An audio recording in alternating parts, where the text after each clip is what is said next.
Hello and welcome to Voice What presents the great business story transforming India in association with NDTV Profit. I'm Nupur Talwar Suri.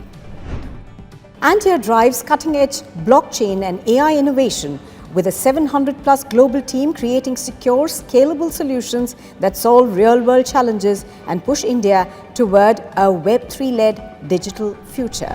To talk more about Antia, we're now joined by Mr. Vikram Singh. He's the founder and CEO of Antia. Good afternoon, Mr. Singh. Thank you very much for joining us on NDTV Profit. Good afternoon. Thanks for having me here. So, Mr. Singh, let's begin with how you formed Antia in 2005 and what actually inspired you to begin that journey. Okay, so I would say this was more of a circumstantial startup. I was bedridden for 2 months. I didn't have any other option but to kind of like start off my own only. So that was the reason why I started. So I took my home PC, and got a rented accommodation and just started working as a one-man army. So initial few years were quite lean, and it was only in 2009 when kind of I had a 5-people team, 1 month backup, and I would say that was the day. And after that there was no looking back. So today we are close to 700 team members under one roof, where we are sitting here and working purely in blockchain and Web3 space. So you just spoke about blockchain and Web3. What is it that made you pivot towards it in 2017?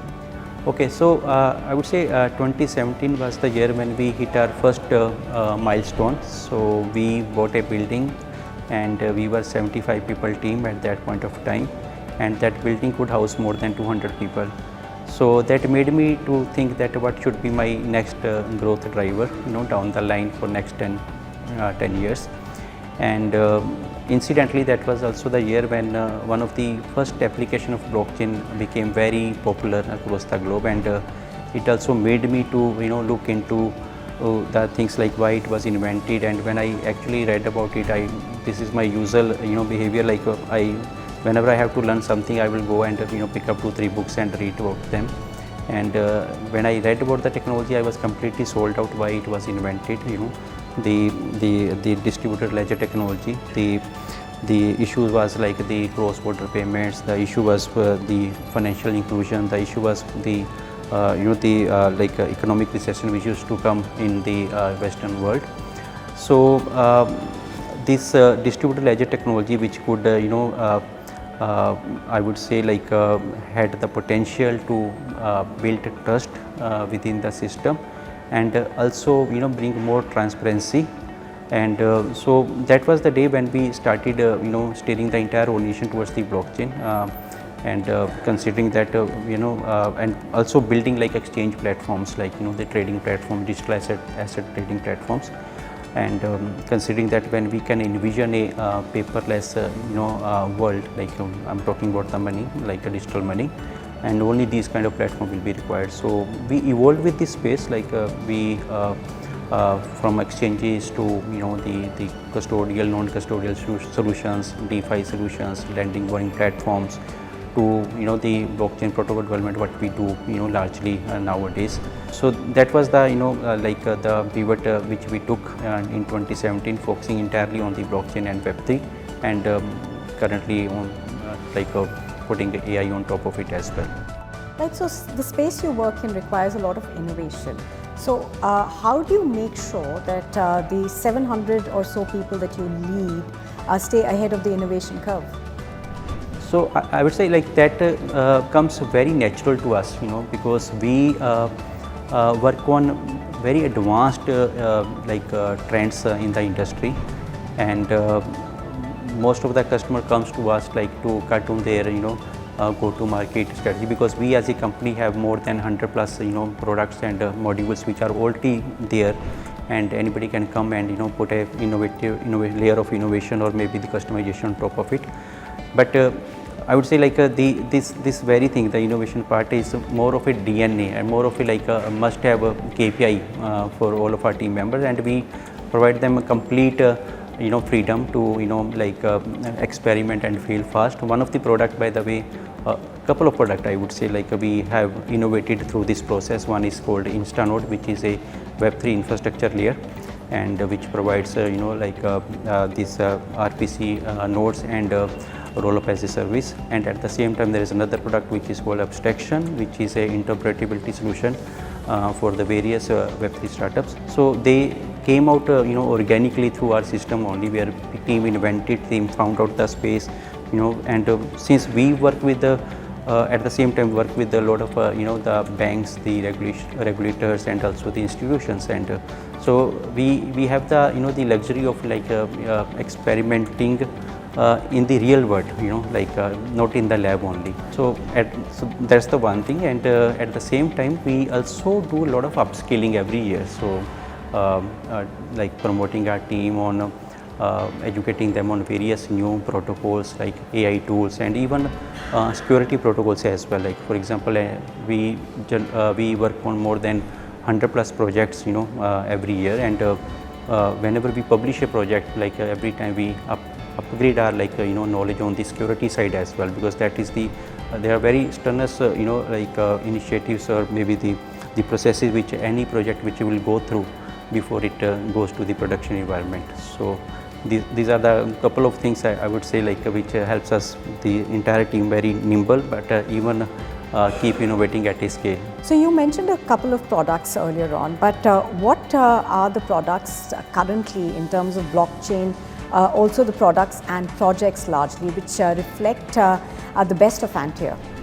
Okay, so some of our products which are totally focused on the financial services is more on the side of building payment rails, which connects the financial institution to the world, especially carrying out the cross-border payments, and also on the tokenization side as well, where the platforms helps customers to tokenize illiquid assets like real estate, right? And I will be very proud to say that some of the platform which we have developed for our customers are operating in the 3 regulated jurisdictions, one in India, GIFT City, one in UK under the FCA, and one in the US.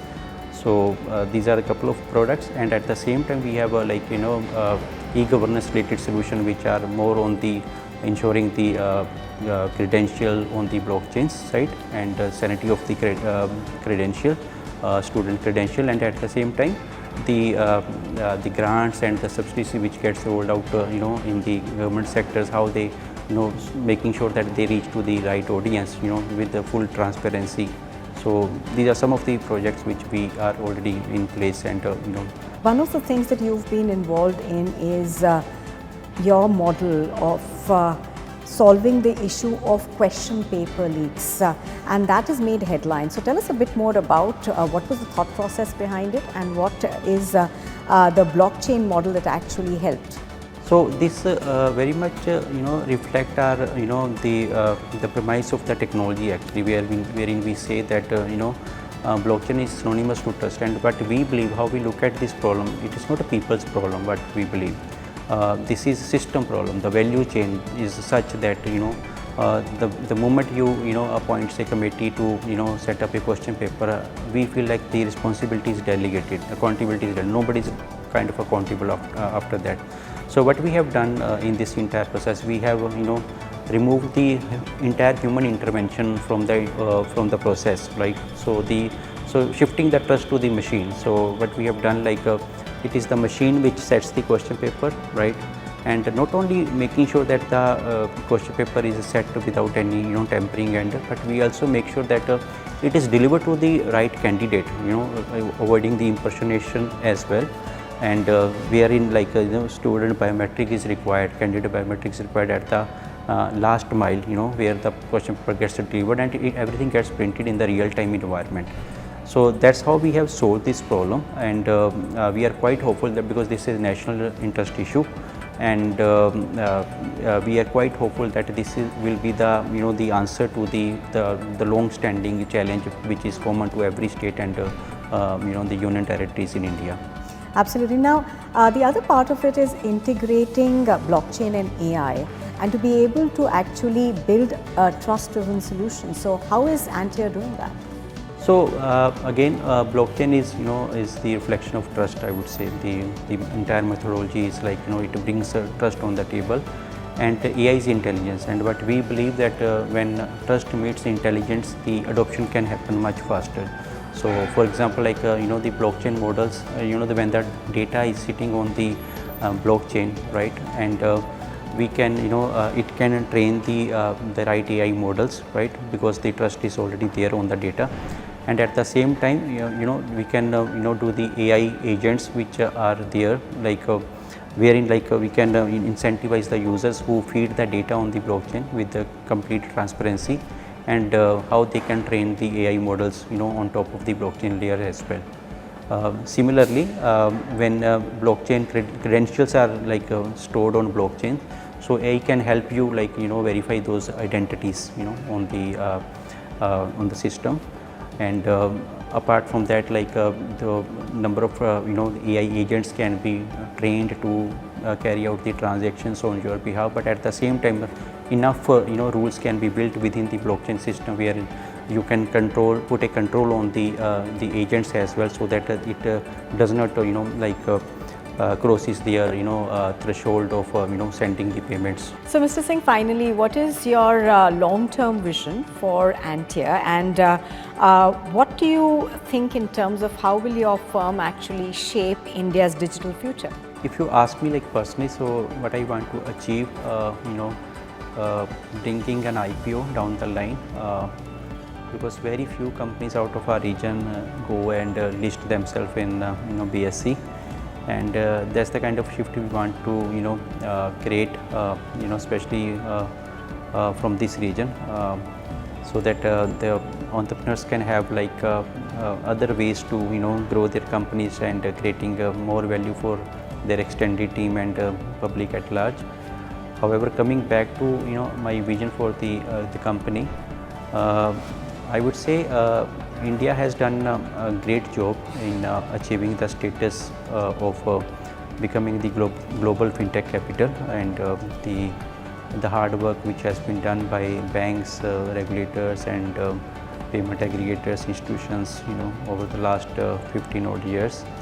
And our at the bottom of our heart, like our vision is to how we can ensure that the same leadership vision is like stay intact when it comes to Web3 as well, like where we can help all the fintech institutions, the like when they need blockchain based payment rails, when they need tokenizations, and also the secondary marketplaces, when they need Web3 infrastructure, right? So how we can we can cut down their go-to-market strategy and make them ready. So we are ready to support any financial institution who dares to lead this space. And in the long run, what we want to achieve that wherever blockchain application is there, entire DNA is present, either in the strategy, either in the execution, or either in the products. All right, Mr. Singh, we wish you all the very best for the future. Thank you very much for joining us on NDTV Profit. Thank you very much.